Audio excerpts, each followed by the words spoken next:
સત્યની સાપેક્ષતા મીરાબાઈએ આપણને બતાવી છે. ગાંધી અને કૃષ્ણને એ બે વિચારધારાઓને ભેગી કરીને ખૂબ જ માર્મિક રીતે મીરાબાઈ આપણી વચ્ચે રજૂ થયા છે. ખરેખર હૃદયને સ્પર્શી જાય એવી એમણે વાત કરી છે. કેવડું મોટું વિરાટ વ્યક્તિત્વ, અને એ વ્યક્તિત્વ જ્યારે આપણને મળ્યું છે, આપણા રાષ્ટ્રને મળ્યું છે, ત્યારે આપણે ચોક્કસ ભાગ્યશાળી છે. એક નાનો સરખો અફસોસ પણ મીરાબાઈની વાતમાં આપણને જોવા મળ્યો.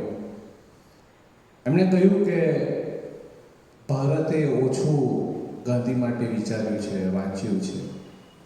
કદાચ આ ફરિયાદ દરેકની હોઈ શકે, પણ મને કહેવા દો કે પરબમાં જોડાયેલ વ્યક્તિને આ ફરિયાદ ક્યારે ન હોઈ શકે.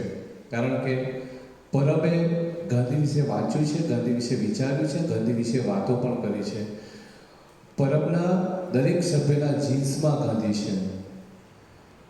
પરબના દરેક સભ્યના લોહીમાં ગાંધી છે. અને આ લાલ રંગ શરીરની અંદર વહેતો તો ખરો જ, પણ શરીરની બહાર જે લાલ રંગ છે એ કદાચ ગાંધી વિચારનો જ છે એવું ચોક્કસ આપણે કહી શકીએ. આજની સભાને આપણે આગળ વધારતા આપણે 4 ભાઈઓને સાંભળ્યા. હવે બહેનો પણ એમના બાપુ વિશે વાતો કરશે. જ્યારે ભાઈઓ આટલી મબલક વાત કરતા હોય ત્યારે આપણી બહેનો કેમ પાછી પડે? આમ પણ આપણી બહેનો તો ભાઈઓ કરતા દરેક No power. Please charge. બહેનો તો આગળ જ છે. એવા સંજોગોમાં આપણે ગાંધીની વાત, ગાંધી વિચાર બહેનો સુધી રજૂ કરવા માટે અને ભાઈઓ સુધી પણ રજૂ કરવા માટે બહેનો આવશે. આપણે આ વિરલ પ્રવાહને આગળ વધારતા જઈશું. આપણે આજે ગાંધીમય બનીશું. Gandhi No power. Gandhi Please charge. અને ગાંધી માટે વિચારવાનો પ્રયત્ન કરીશું. તો હવે પછીના જે નવા વક્તા છે, જે આપણા વક્તા છે, એ વક્તા ભૂમિકાબેન એ થોડીક ગાંધીની વાતો કરશે. ગાંધી વિશે આપણને થોડું જ્ઞાન આપશે. અને ખાસ કે ભૂમિકા ગાંધીમય છે એ કહેતા મને જરા પણ અફસોસ નથી.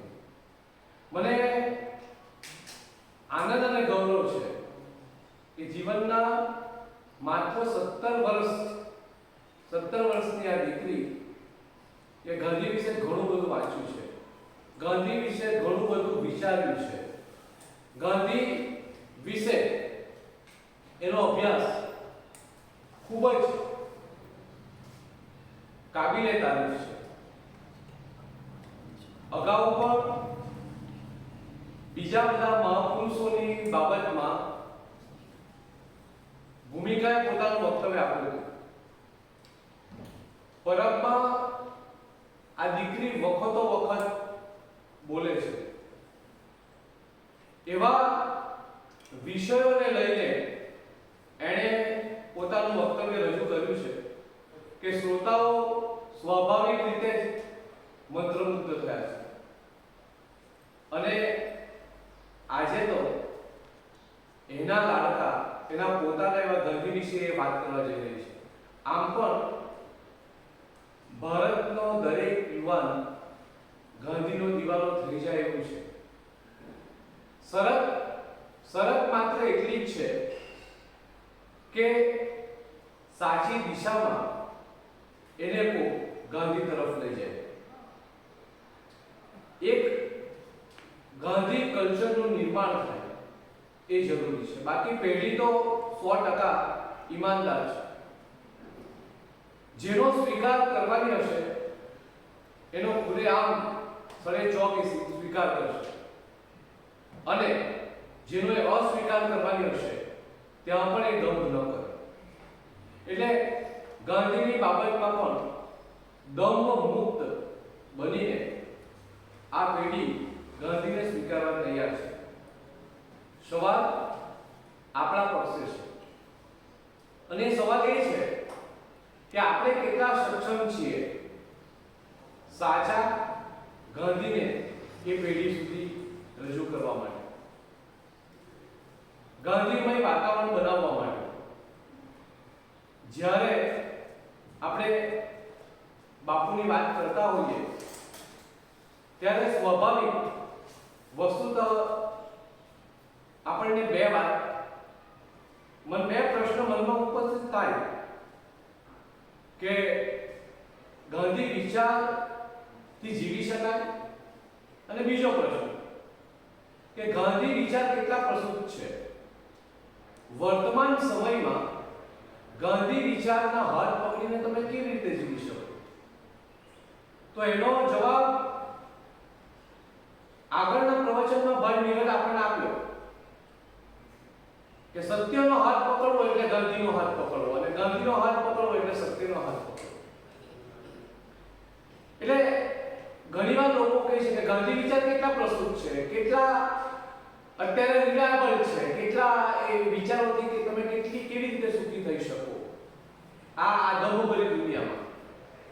તો તેનો માત્ર ને માત્ર એક જ જવાબ છે કે જ્યાં સુધી સત્ય પ્રસ્તુત છે, જ્યાં સુધી સત્ય ચલણમાં છે, ત્યાં સુધી ગાંધી ચલણમાં છે. કારણ કે સત્યનું બીજું નામ એ જ ગાંધી, અને ગાંધીનું બીજું નામ એ જ સત્ય. એ નિરપેક્ષ અને સાપેક્ષ સત્યની વાત કરી, એ બંને જે ધ્રુવ બિંદુઓ છે એને લઈને નિરલભાઈએ આપણને સમજ આપી છે. એટલે હવે આપણો સમય છે સત્યને અનુસરીને ચાલવાનો. હવે આપણો સમય છે ગાંધીને અનુસરીને ચાલવાનો. જ્યારે યુવા પેઢી ગાંધી ઉપરથી પોતાની નિષ્ઠા ગુમાવી ચૂકશે ત્યારે નુકસાન થશે, બાકી નુકસાનને કોઈ અવકાશ નથી. તો મિત્રો, હવે પછીના વક્તા આપણા સૌની લાડકી એવી દીકરી ભૂમિકાબેન રજૂ થશે. ભૂમિકાબેનના વાણીમાં એક ઉર્જા છે, ભૂમિકાબેનના શબ્દોમાં એક ઉર્જા છે.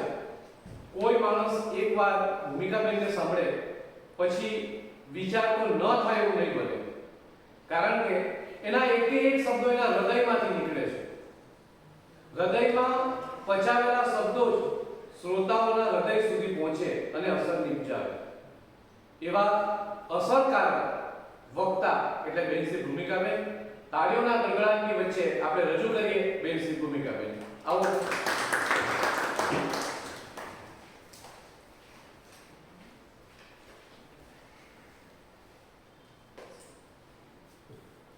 ગુડ મોર્નિંગ, જય શ્રી કૃષ્ણ બધાને. આમ તો મેં ઘણા બધા દેશ નેતાઓ વિશે ઘણા બધા પુસ્તકો વાંચ્યા છે અને તેને જીવનમાં ઉતારવાનો પણ પ્રયત્ન કર્યો છે, પરંતુ ગાંધીજી વિશે ઘણા ઓછા પુસ્તકો વાંચ્યા. અને અત્યારે જ્યારે ગાંધીજી વિશે બોલવાનું આવ્યું ત્યારે ગાંધીજી વિશે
ત્યાંની ચર્ચા વિચારણા, ભોજન, સલામતી બધું જ સરદાર વલ્લભભાઈ પટેલ સંભાળતા હતા.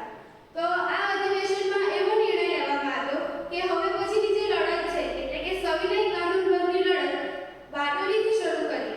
અને ગાંધીજીએ તે પહેલા સ્પષ્ટતા કરી કે આ લડત દરમિયાન જો આપણા દેશમાં કશે પણ હિંસા થશે ને તો આ લડત પાછી ખેંચી લેવામાં આવશે.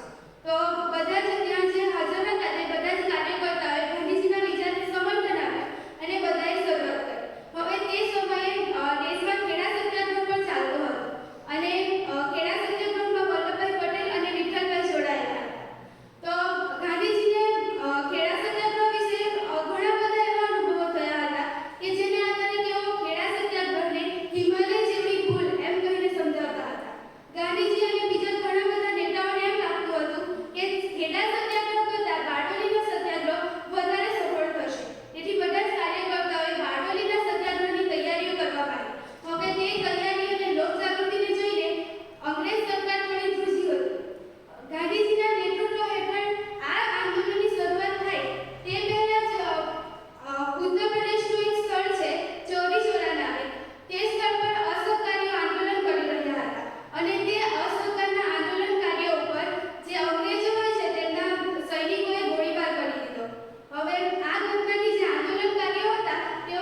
તેથી તેમણે ત્યાંના એક સિપાહીને બોલાવી લાવ્યા અને જબરજસ્તી ગાંધીજીને તે ડબ્બામાંની કાઢી મૂક્યા અને સ્ટેશન પર ઊભી રાખ્યા. હવે ગાંધીજી આ બધું જોઈ રહ્યા હતા અને તેમણે રેલવેના બીજા કોઈ પણ ડબ્બામાં જવા માટે ના પાડી અને ગાડી ઉપડી ગઈ. ગાંધીજી તે મેરીસ્બર્ગ સ્ટેશનના પ્રતીક્ષાલયમાં બેઠા હતા અને ત્યાંના દેશની ઠંડી ખૂબ જ વધારે હતી અને તે પ્રતીક્ષાલયમાં જોવા જેવી વાત એ હતી કે એક પણ દીવો ઉઠ્યો હતો. ચોમેર બધે બાજુ અંધારું હતું. તેથી આ અંધારી અને ઠંડીની રાતમાં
જીર્યા છે એ બદલ ખૂબ ખૂબ અભિનંદન. પાછળ ઊભા શ્રોતાજનો સ્વાભાવિક હોલની કેપેસિટી પૂરી થઈ ગઈ છે, તો દરેક શ્રોતાઓને આગળ આવીને પોતાનું સ્થાન લઈ લેવા વિનંતી. કાર્યક્રમમાં નાનો સરખો પણ વિક્ષેપ આપણને મંજૂર નથી. મિત્રો, આ ઉભરાઈ જતો હોલ, હાઉસફુલ હોલ, એ ગાંધી પ્રત્યેનો તમારો પ્રેમ, એની જીવતી છે, જાગતી નિશાની છે. ઘટી ગયેલી ખુરશીઓ ગાંધી યુગના નવનિર્માણના સંકેતો આપી રહી છે. તમારી અંદર ગાંધી હજરા હજૂર છે, એની સાક્ષી આ ઉભરાતી અને ઉછળતી ખુરશીઓ અમને બતાવી રહી છે. મિત્રો, આપણી દીકરી ભૂમિકાએ ગાંધી જીવનના ઘણા બધા આયામોને સ્પર્શતી વાતો કરી. એણે આપણને ગાંધીના સોમાનની વાત કરી. સોમાન ક્યાંથી જાગૃત થાય, ત્યાંથી માંડીને એવી બધી વાતો એણે કરી કે જે ખરેખર આપણા હૃદયને સ્પર્શી જાય. અગત્યનું એ નથી કે આપણે ગાંધીની જેમ જીવી શકીએ કે નહીં. પ્રાથમિક અગત્યનું તો એ છે કે આપણે ગાંધીની જેમ વિચારી શકીએ કે નહીં. શરૂઆત ગાંધીની જેમ જીવવાની, ગાંધીની જેમ વિચારવાથી થાય છે. હવે પછી આ વક્તા જે આપણી વખતે રજૂ થાય છે, પરબની દીકરી સચી, કે જેને થોડામાં ઘણું કહી જવાની ટેવ છે, જેના શબ્દો નક્કર છે, જે ગાંધી વિશે બહુ ઓછું વાંચ્યું છે, જેણે ગાંધી વિશે વાંચવાની હજી શરૂઆત જ કરી છે, પણ એની વાણીમાં ગાંધી નીતરે છે. ગાંધીનો અદ્રશ્ય સ્પર્શ સચીના માથે ફળી વળ્યો હોય એવું આપણને લાગે છે. જ્યારે આપણી દીકરીને સાંભળીએ ત્યારે ચોક્કસ આપણને એવું થાય કે સચી પાસે જેટલો ગાંધીનો અદ્રશ્ય સ્પર્શ છે, એના 10% સ્પર્શ પણ આપણને મળે તો જીવન સાર્થક બને. તો મિત્રો, તમારી જોરદાર તાળીઓની વચ્ચે રજૂ થાય સચી.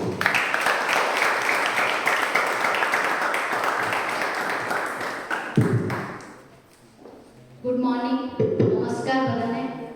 આજે હું તમને ગાંધીજીના જીવનને થોડાક 2-3 પ્રસંગ કહેવા માંગુ છું કે જેમાંથી આપણને ઘણું બધું જાણવા મળે છે. એકવાર એવું બને છે કે જ્યારે ગાંધીજી યરવાડ જેલમાં હતા ત્યારે એમના કપડાં એમના સાથી શંકરલાલભાઈ ધોતા. તો એકવાર એવું થયું કે ગાંધીજીએ શંકરલાલભાઈને કહ્યું કે તમે આજે મારા કપડાં ન ધોતા અને રહેવા દેજો, હું મારા કપડાં જાતે જ ધોઈ લઈશ. તો શંકરલાલભાઈને એમ થયું કે કદાચ કંઈક મારાથી ભૂલ થઈ ગઈ હોય કે બરાબર ન ધોવાતા હોય એવું લાગે છે. પરંતુ ગાંધીજી કહે છે કે તમે જેટલો સાબુ કપડાં ધોવામાં વાપરો છો એટલો સાબુ હું બમણા દિવસો ચલાવી શકું છું. તેથી હું મારા કપડાં જાતે જ ધોઈશ, તમે ન ધોતા, એવું ગાંધીજીએ શંકરલાલભાઈને કહ્યું. પછી શંકરલાલભાઈ કહે છે કે કદાચ મારી ભૂલ થઈ ગઈ હોય, પણ મને એવું લાગે છે કે વધુ સાબુ વપરાશે તો કંઈ નહીં, પરંતુ કપડાં સારા ઉજળા થાય એવું શંકરલાલભાઈના મનમાં હતું. પરંતુ ગાંધીજીને એ ન ફાવ્યું એટલે ગાંધીજીએ તેમને ના કહ્યું. પછી એક સવારે ગાંધીજીએ શંકરલાલભાઈને કહ્યું કે મારા માટે ગરમ પાણી સવારે ન ઉકાળતા. તો શંકરલાલભાઈ કહે છે કે સવારે ગરમ પાણી કેમ ના ઉકાળવું, મારે કોઈ કષ્ટ અનુભવ પડે છે. ગાંધીજી કહે છે કે આપણા ઓરડામાં સાંજે ફાનસ સળગે જ છે, તો તેની ઉપર ગરમ પાણીનું ટમ્બલર મૂકીને હું ગરમ પાણી કરી લઈશ અને એટલું મને ચાલી જશે પીવા માટે. તો શંકરલાલ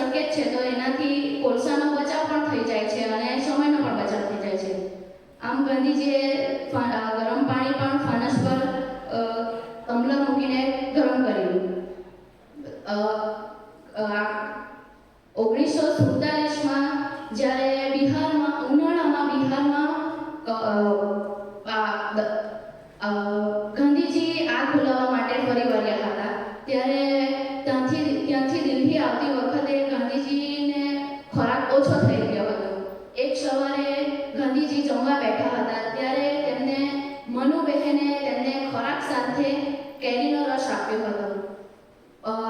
મનુબહેને ગાંધીજીને કહ્યું કે આ રસ તમે લઈ લો, પી લેજો. અને મનુબહેન ત્યાંથી થોડી વાર પછી જતા રહ્યા અને તેમના કામે લાગી ગયા. ત્યારે ગાંધીજીએ તેમને કહ્યું કે આ કેરીની કિંમત કેટલી છે તે તું જાણી લાવ. ભલે આ કેરી કોઈ ભેટમાં આપી હોય તો પણ કંઈ નહીં, પરંતુ તું આ કેરીની કિંમત કેટલી છે તે જાણી લાવ. આટલી મોંઘવારીમાં આ કેરીની કિંમત કઈ છે? મનુબહેનને થોડો વિનોદ લાગ્યો અને તે તેમના કામે વળગી ગયા. થોડી વાર પછી મનુબહેન પાછા આવ્યા અને ગાંધીજીને જોયું અને તો રસનો પ્યાલો એમનો એમ જ બેઠો હતો. એટલે મનુબહેને ગાંધીજીને કહ્યું કે આ રસનો પ્યાલો તમે લીધો નથી, લઈ લ્યો. અને ગાંધીજીએ મનુબહેનને કહ્યું કે મને લાગ્યું હતું કે મેં તને કેરીની કિંમત જાણવા કીધી હતી તો કદાચ તું જાણી લાવ્યો હશે, પરંતુ તું એમ જ આવી. પછી મનુબહેન કંઈ બોલ્યા જ નહીં ને ગાંધીજી મનુબહેનને કીધું કે આટલી મોંઘવારીમાં હું આ કેરીનો રસ પી શકું નહીં.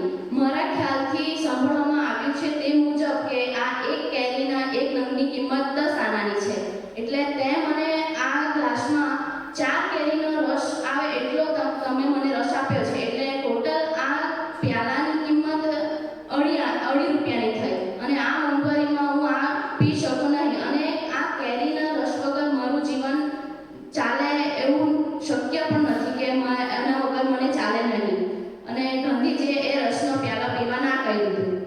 અને થોડી જ વારમાં ગાંધીજીને પ્રણામ કરવા માટે બે નિરાશ્રિત સ્ત્રીઓ તેમના બાળકોને લઈને આવી અને બાળકોને લઈને પ્રણામ કરવા આવ્યા. અને તરત જ ગાંધીજીએ તેમના બાળકોને 2 જુદા જુદા વાટકામાં રસ ભરીને આપી દીધો. અને ગાંધીજીને હાસ થઈ કે કેવી ભગવાનની કૃપા કે મને જે બાળકો જોઈતા હતા તેવા જ આવ્યા. એટલે આપણને એમ જાણવા મળે કે આપણે ઘણી મોંઘવારી હોય ને આપણે કોઈક વસ્તુથી ચાલી જતું હોય તો તે આપણે ચલાવી લેવું જોઈએ, એવું નહીં કે વાપરવું જ જોઈએ. એક વખત ફિનિક્સ આશ્રમમાં રાત્રે સાપ નીકળ્યો. એવો સાપનો ફૂંફાળો ગાંધીજીએ સાંભળ્યો. એટલે ગાંધીજીને લાગ્યું કદાચ સાપ છે. એટલે ગાંધીજી દીવો લઈને જોયું તો બારણા પછાડી સાપ સંતાયેલો હતો અને તે પછી કૂવા પાછળ જઈને સંતાઈ ગયો. ત્યાંના આશ્રમવાસીઓ સાપને પકડવા માટે રેશમના દોરાની લાકડી રાખતા હતા કે સાપ નીકળે તો પકડવા કામ આવશે, કારણ કે વારંવાર ત્યાં સાપ નીકળતો હતો. એટલે ત્યાંના વાસીઓએ રેશમી દોરાની લાકડીથી તે સાપને પકડ્યો અને ગાંધીજી ત્યાં આવ્યા અને જોયું. ગાંધીજીને થયું કે આ તો ખૂબ ખતરનાક જાનવર છે, પરંતુ એને કષ્ટ થાય છે કે પેલા દોરાથી એને પકડ્યો છે તો એને કદાચ કષ્ટ થાય છે. એટલે ગાંધીજીએ આશ્રમવાસીઓને કહ્યું કે આ સાપને છોડી દો, એટલે એનું જે પકડેલું છે તે થોડું ઢીલું રાખો. અને એવી રીતે ઢીલું રાખવામાં આવ્યું કે કદાચ તે સાપ ત્યાંથી છૂટી પણ જાય. પછી ગાંધીજી થોડી વાર એને ત્યાં સાપની પાછળ જઈને પાસે જઈને બેઠા અને ગાંધીજીએ સાપની પીઠ પર હળવેશથી હાથ ફેરવ્યો અને તેની સાથે બેઠા. અને ગાંધીજીએ જોયું કે આ સાપ તો થોડી સમય પહેલા તો કેટલો તોફાને ચડ્યો હતો અને ફૂફાડા મારતો હતો. એટલે આમ આપણને એમ ખ્યાલ પડે છે કે પ્રાણીઓ પર આપણે પ્રેમથી વર્તીએ તો તે પણ આપણા સાથે એ જ રીતે વર્તે. એટલે આમાં આ પ્રસંગથી આપણને એવું જાણવા મળે છે કે પ્રાણીઓ પ્રત્યેનો પ્રેમ ભાવના જાણવા મળે છે. એકવાર ગાંધીજીએ એવી યોજના બહાર પાડી કે બધાના એઠા વાસણ એ કોઈ 2 જણે રોજ અલગ અલગ સાફ કરવા. એટલે વાસણો માંજવાનો જે ધૂણો હોય તે પણ નીકળી જાય અને માણસો પ્રત્યેની પ્રેમ ભાવના પણ બધામાં જળવાઈ રહે. એટલે ત્યાંના આશ્રમવાસીઓને થયું કે એ વાત ગળે ઉતરી નહીં કે કેવું કે બીજાના વાસણ આપણે સાફ કરવા. એટલે ગાંધીજીએ કહ્યું કે અવસ્થામાં વ્યવસ્થા લાવવી એ જ આપણું કામ છે. એટલે તરત જ ગાંધીજી બોલ્યા કે ચાલો આજે પહેલો વારો મારો અને બાનો. એટલે ગાંધીજી તરત જ બા અને ગાંધીજી બંને વાસણ ધોવાની જગ્યાએ જતા રહ્યા અને બધાને કહેવામાં આવ્યું કે તમે ખાઈને થાળી અહીં મૂકી દો અને હાથ ધોઈને ચાલ્યા જાઓ. એટલે ત્યાંના લોકોને થોડું થયું કે શું કરીએ, આપણે કરીએ ત્યાં જાય. એટલે પણ ગાંધીજી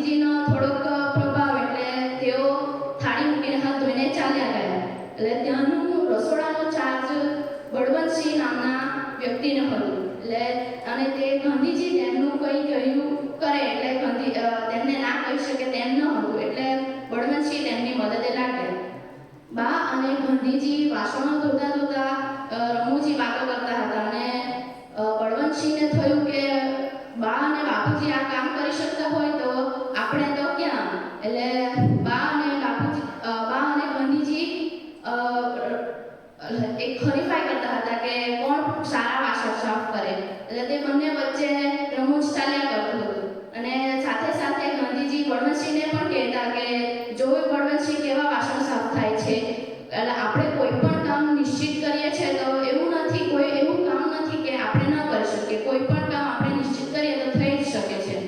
આપણામાં શું થાય છે કે ઘરોમાં દરેક કામો સ્ત્રીઓ જ કરતી હોય છે, કે રસોડાનો ચાર્જ કે વાસણ ધોવા કે બધું સ્ત્રીઓ જ કરતી હોય છે.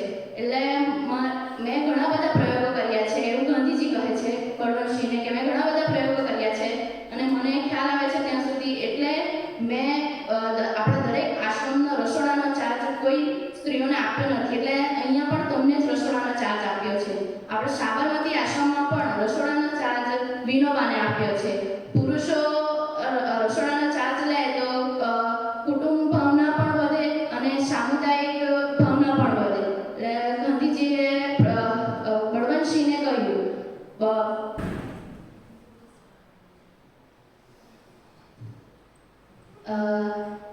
અને પછી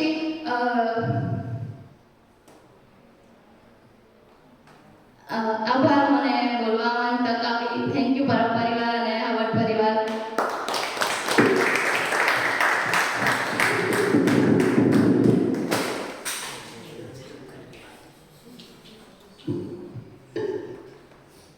ખૂબ ખૂબ અભિનંદન. સચિબેને ગાંધીજીના માર્મિક પ્રસંગોની વાત કરી. એક વિશ્વ લેવલે પહોંચેલો માણસ રસોડામાં અને સ્ત્રીના કાર્યભાર વિશે પણ કેટલું ઝીણવટપૂર્વક નાનું પણ વિચારીને એ આગળ કાર્ય કરે છે. નીતરતી અને તપકતી સંવેદના ગાંધીના દરેક જીવન પ્રસંગોમાંથી આપણને સમજાય છે. મિત્રો, ગાંધી વાણી પ્રવાહ વહી રહ્યો છે. એક સવારની પોરમાં નાનું સરખું નીકળેલું ઝરણું હવે લગભગ નદીનું સ્વરૂપ લઈ ચૂક્યું છે અને એ જે નદી છે જેને આપણે ગંગાનું સ્વરૂપ કહી શકીએ અને માનવતાના પર્વત પરથી નીકળેલી આ નદી એટલે જેને ગાંધી ગંગા કહેવાય. ગાંધી ગંગાનું ઝરણું મારા અને તમારા હૃદયથી વાયા થઈ વિશ્વના આવા યુવાનોના હૃદય સુધી પહોંચે એવી આપણે અત્રેથી અભ્યર્થના કરીએ. અને હવે પરબના બીજા વક્તા, આમ જોવા જાય તો માસ્ટર સ્પીકર, ખૂબ જ નાની ઉંમર છે, નાનામાં નાના વક્તા છે એવા બેન શ્રી રિદ્ધિ શાહ. એ ગાંધીની જ્યારે વાત કરે ત્યારે આપણને એટલું ચોક્કસ સમજ પડે કે ભારતનું ભવિષ્ય કોઈક સારા હાથમાં જઈ રહ્યું છે.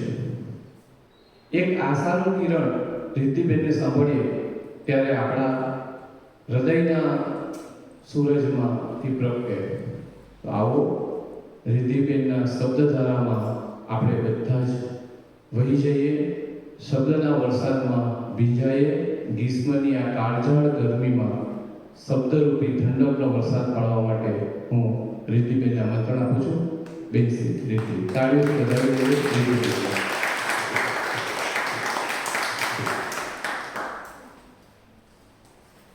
આજે મને ભરત થકી અહીંયા બોલવાનો મોકો મળ્યો અને વર્લ્ડ રેકોર્ડમાં પણ બોલવાનો મોકો મળ્યો એટલે મને બહુ સારું લાગ્યું. તો મેં ગાંધીજી વિશેની બુક્સ બધી ઓછી વાંચેલી હતી, પણ જ્યારે ગાંધીજીનો ટોપિક આવ્યો ત્યારે મને રિયલાઇઝ થયું કે મેં ગાંધીજીની કેટલી ઓછી બુક વાંચી. મારે ગાંધીજીને જાણવું હતું પણ મને એટલું મળી નહીં રહેતું. મને કે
ત્રણ પ્રસંગ છે તો તેમાંનો એક પ્રસંગ કે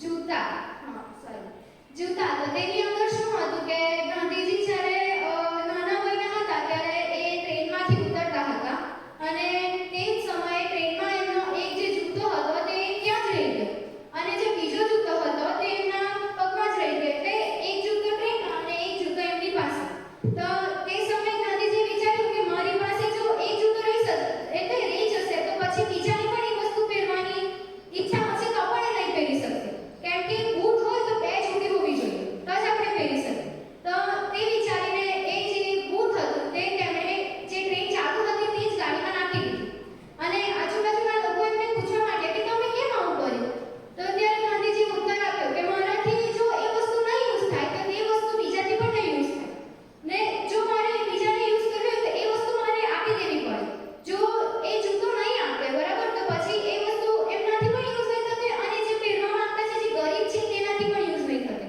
એટલે એમણે એ જૂતો પણ આપી દીધો તો તેના પરથી તેમનો સેવાભાવ પણ આપણને જાણવા મળે પછી મેં એક બીજી વાત વાંચી હતી કે જ્યારે મેં જોતી હતી ફોનમાં ત્યારે મને જોવા મળ્યું કે ગાંધીજીએ સાબરમતી આશ્રમથી તે દાંડી સુધીની પદયાત્રા કરી હતી એ બધાને જ ખબર છે તો ગાંધીજીએ એ પદયાત્રા કરી તો કેટલી લાંબી મુસાફરી હોય તે સમયે એમના પગમાં છાલા પડવાનો પણ ભય રહે એ થાકી પણ જાય તેવો પણ ભય રહે તો તે સમયે મેં વાંચ્યું ને ત્યારે મને ખબર પડી કે ગાંધીજીએ પહેલેથી જ્યારે ઇંગ્લેન્ડમાં ભણતર માટે ગયેલા હતા ને ત્યારથી જ એમને ચાલવાનો ઘણો અભ્યાસ હતો કેમ કે જ્યારે તે ભણીને કૂચ કરવા જતા ને ત્યારે એમણે 10 થી 12 કિલોમીટર સુધી ચાલવું પડતું એટલે તેના પ્રત્યે આપણને એ જાણવા મળે કે તમે કોઈ વસ્તુ કરો ને તો તેના પાછળ તમારી પોતાની પણ તાલીમ હોવી જોઈએ જો તમે પોતાની તાલીમ પણ આપશો ને તો પછી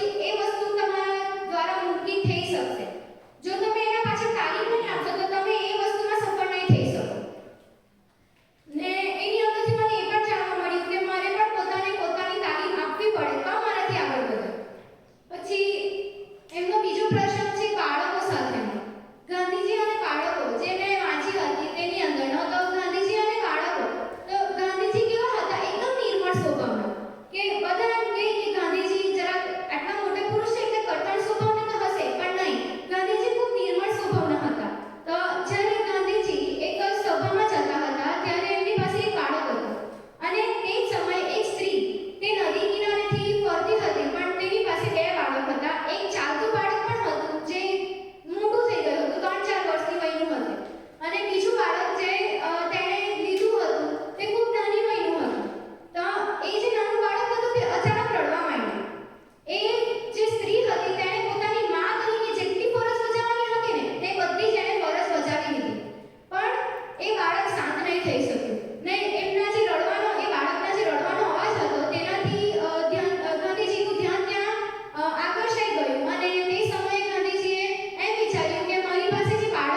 સિંહ પતાવી દીધું. અને તે બંનેની વાત સાંભળીને આજુબાજુના જે લોકો હતા ને તે એકદમ ખુશ થઈ ગયા અને એ વાતથી એકદમ ખુશ થઈને હસવા માંડ્યા. તો એમના પરથી આપણને જાણવા મળે કે જો તમે બીજા સાથે વર્તન કરો ને તો સારા ભાવનું વર્તન કરો. તમે જો વસ્તુ કોઈ માંગો ને તો નિર્મળતાથી માંગો કે હા મને આ વસ્તુ જોઈતી છે તો મને જરાક આપને, મને કામ છે એ વસ્તુનું. જો તમે એ વસ્તુને કટાક્ષથી માંગશો ને તો સામેવાળો વ્યક્તિ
બીજા સાથે ભણવાનું ચાલુ કર્યું અને તેમની સાથે વાતો કરવાની ચાલુ કરી અને જ્યારે હિન્દુસ્તાનમાં આવ્યા ત્યારે હિન્દુસ્તાને આખા હિન્દુસ્તાનના બધા જ લોકોને એક કરીને હિન્દુસ્તાનને છોડાવ્યું અંગ્રેજોના ચંગુલમાંથી. તો તેના ઉપરથી આપણને જાણવા મળે કે આપણે બીજા સાથે વાતો કરશું ને તો આપણને કંઈક આગળ વધી શકશો. તો મને આ અહીંયા બોલવાનો ચાન્સ મળ્યો એ બદલ મેં ખૂબ એટલે મતલબ સારી રીતે મને ભાવ એવો થતો છે કે હા મને પણ અહીંયા બોલવાનો ચાન્સ મળ્યો. એટલે અહીંયાના અમારા પરબ ગ્રુપને અને હાર્વર્ડ યુનિવર્સિટીના લોકોને પણ અહીંયા મેં ધન્યવાદ કરું છું કે મને અહીંયા બોલવાનો ચાન્સ મળ્યો. Thank you.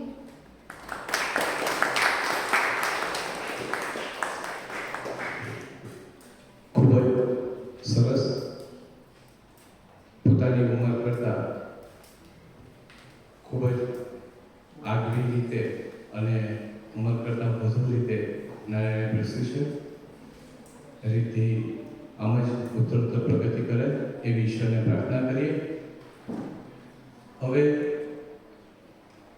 આજની આ મહેફિલના બીજા વક્તા 8મો મળતો એક ડાયનેમિક નવયુવાન કે જેની વાણીમાં સતત ગાંધી નીતરે છે, એક જુસ્સો છે એના શબ્દોમાં, કંઈક ગાંધી માટે ગાંધીના વિચારને લઈને કંઈક કરી છૂટવાની જેમને નેમ છે એવા હિરલભાઈ માત્ર 17 વર્ષ જેટલી નાની ઉંમર પણ આપણે ઉંમર પર ન જઈએ અને એના વિચારો પર જઈએ, ગાંધી અંગેના વિચારો પર જઈએ તો આપણને ખબર પડશે. નિધિબેને જે વાત કરી ને કે નાના બાળકને પણ ગાંધી પ્રિય હતા. ખુદા મુझको ऐसी खुदाई न दे जहाँ से मुझे मेरे ही अपने दिखाई न दे. પોતાની સાથે જોડાયેલા નાનામાં નાના માણસને, નાની ઉંમરના લોકોને પણ ગાંધી પ્રેમ કરતા. એવો જ પ્રેમ સફળ જેનો સ્વભાવ છે એવા હિરલભાઈને હું મંચ પર આમંત્રિત કરું છું. ભાઈ શ્રી હિરલભાઈ.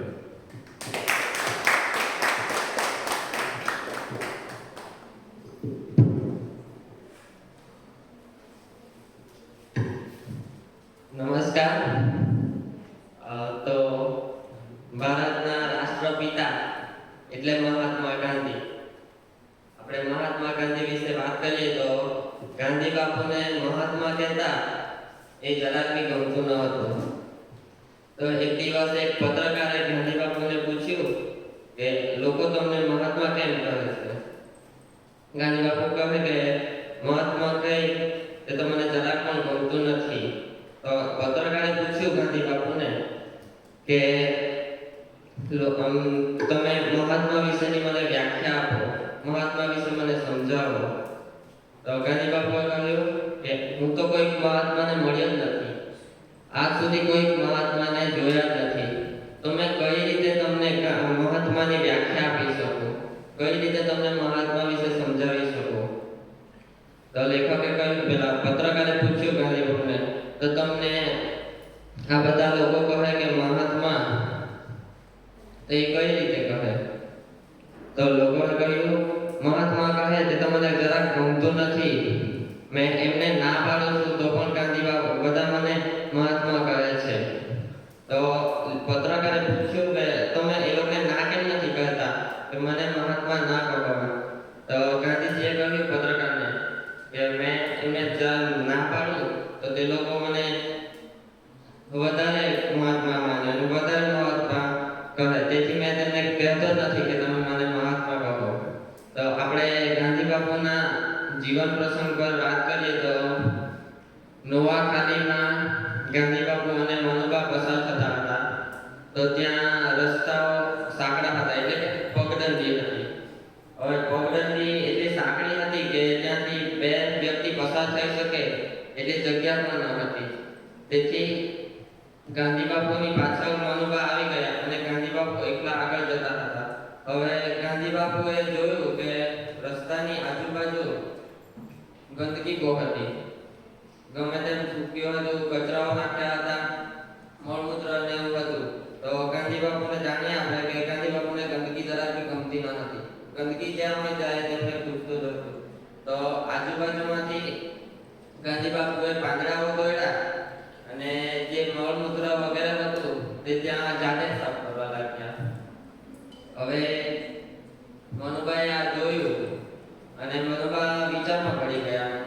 થોડી વારમાં ગુસ્સે થઈ ગયા અને બાપુને કહ્યું, તમે આ શું કરો છો? તમે કેમ મને શરમમાં પાડો છો? તમે કહેતા હો તો મેં આ સાફ કરી નાખતે. ગાંધી બાપુ કહે કે ના, મેં કહેવા કરતા જાતે જ કરી નાખું એમાં મને વધારે સંતોષ છે. તો મનુબા કહે કે આ ગામના લોકો તમને જુએ છે, તમારી બાજુ ક્યારના જુએ છે, તમે આમ કચરા સાફ કરે છે.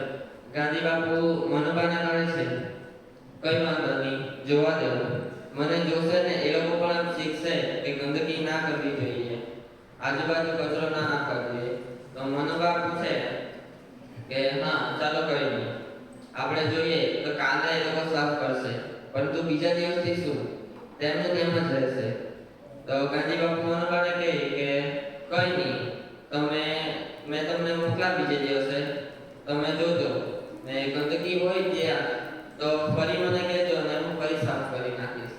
તો એટલે આમ વાત કરતા કરતા ગાંધી બાપુ અને મનુબા ત્યાંથી પસાર થઈ ગયા.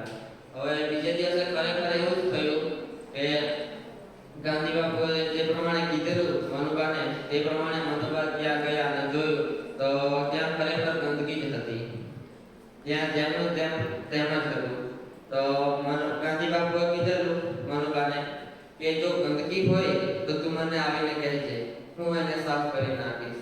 તો પણ મનુબાએ ગાંધી બાપુને નહીં કીધું, એમ જાતે ત્યાં સાફ ને એવું કરવા લાગ્યા. એટલે ગામવાસીઓ પણ તેમને જોયું અને પોતે ગામવાસી પણ એમની સાથે મનુબા સાથે જોડાઈ ગયા અને સાફ ને એવું કરવા લાગ્યા. ગંદકી જે હતી તે બધી સ્વચ્છતા ફેલાવવા લાગ્યા.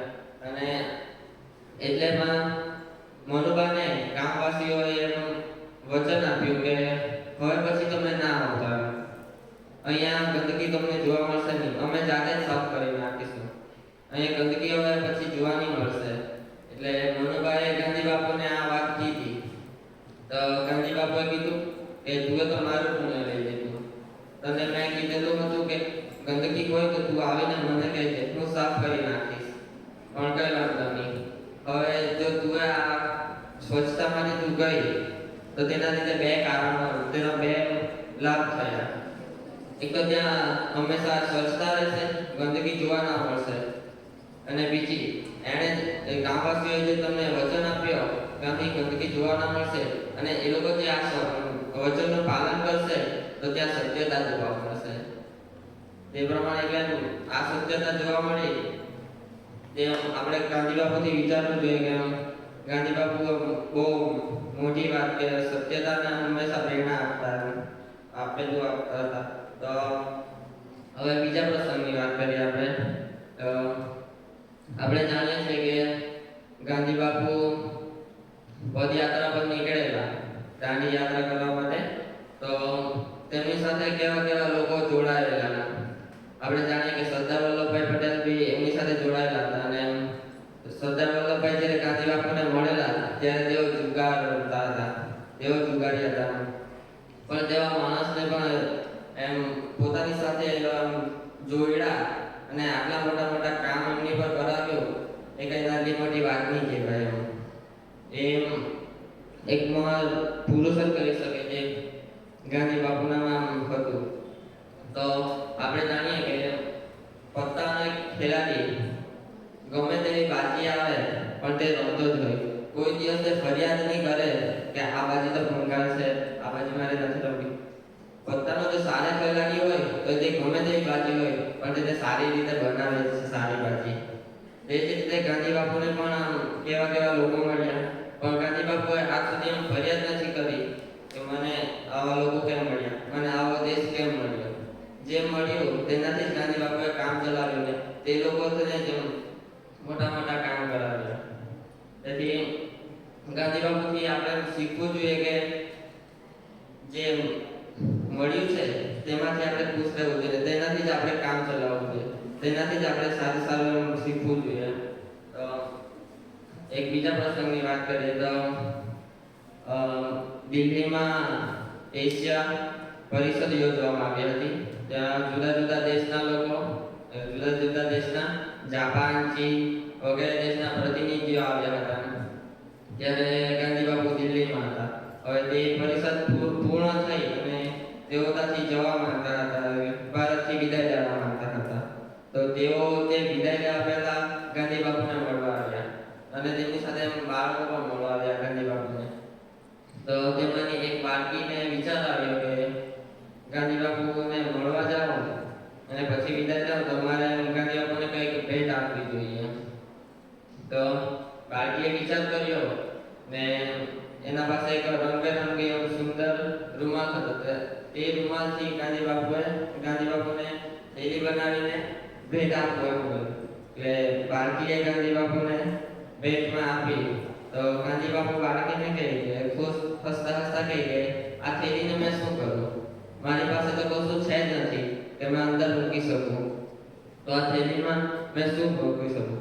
એટલે બાળકી તો થેલી લઈને જે બહાર ઉભેલા હતા બધા પ્રતિનિધિઓ તેમની પાસે જે કિંમત મળી તે ભેગી કરી અને એ બાળકોએ 100 રૂપિયા ભેગા કરી નાખ્યા. એટલે બાળકો આવ્યા ને ગાંધી બાપુને કહ્યું કે આ થેલી હવે ભરાઈ ગઈ છે, આમાં 100 રૂપિયા થઈ ગયા છે. એટલે બાપુ ખુશ થઈ ગયા. વાહ મારા પંખીડાઓ, તમે ખૂબ સરસ કામ કર્યું છે. આ પૈસાનો હું મારા માટે નહીં પણ તમારા જેવા જ બાળકો માટે ઉપયોગ કરીશ. એટલે ગાંધી બાપુ તેમાં પણ પોતાનું ના વિચારીને બીજાની સેવા કરવાનું વિચારતા હતા. તો જ્યાં સત્ય અને અહિંસાની વાત આવે એટલે ત્યાં ઊંઘમાં સૂતેલો માણસ પણ એમ ઉઠીને કહી દે કે જ્યાં સત્ય અને અહિંસા ત્યાં ગાંધી બાપુ.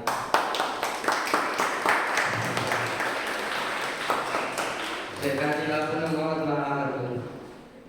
તો ગાંધી બાપુના જીવનનો એક બીજો પ્રસંગ કહું તો કે એક વ્યક્તિ ગાંધી બાપુ પાસે ગીતાનું મહત્વ સમજવા આવ્યો, ભગવદ્ ગીતાનું.